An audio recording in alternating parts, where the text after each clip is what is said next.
One cancer company getting a lot of buzz this year is Medivation. The drug maker's experimental prostate cancer treatment could have almost $2 billion in sales. That has helped the company's stock price, as you can see, almost double this year. Bloomberg's Shannon Pettypiece joins us now with the CEO of Medivation. Shannon? Thank you, Betty. Yes, I'm here with David Hung. He's the CEO of Medivation. And David, you released some results at this meeting on your prostate cancer treatment that should help whet investors' appetite a little bit for what more you have to come. Tell me a little bit about what we know about this prostate cancer drug so far. So we have a drug in phase 3 clinical trials for patients with advanced prostate cancer called MDV-3100.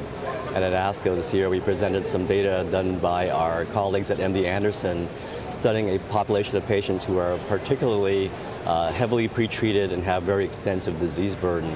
And in those patients, MDV-3100 had robust clinical effects. And also we confirmed for the first time in man that our drug works the way we thought it did by preventing the movement of the androgen receptor into the cell nucleus where it fuels prostate cancer growth. So walk me through how that works, because this is a whole new way of attacking prostate tumors, right?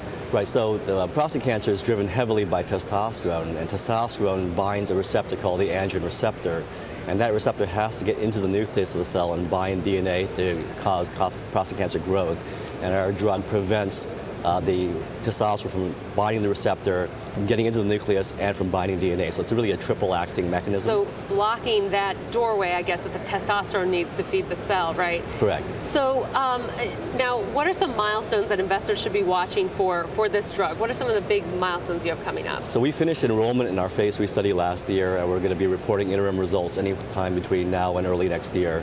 Obviously, that's something that we don't really control. We're waiting for the number of events that we need to finish that study, but that's probably our most important milestone. And I know, we've talked about your company before in the past. You had an Alzheimer's drug that failed in late-stage testing. Do you feel more confident about this product? Are there signs that this one is more likely to succeed in these later-stage trials? Endpoints like cognition and memory are very subjective and much more difficult. That's an issue you really don't face in oncology survival studies. Yeah, so maybe a better understanding of how this drug works and sort of how... We also have a very good idea of how this drug works. This is a validated pathway. We know from other data that was presented last year that this pathway, the testosterone pathway, is a very important pathway for prostate cancer. So we know that inhibiting that pathway does result in a survival benefit based on other data from other drugs.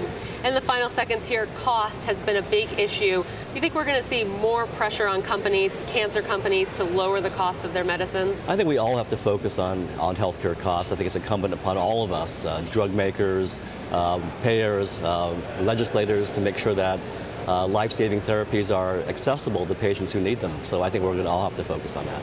Well, Dr. Hung, thank you very much for joining me.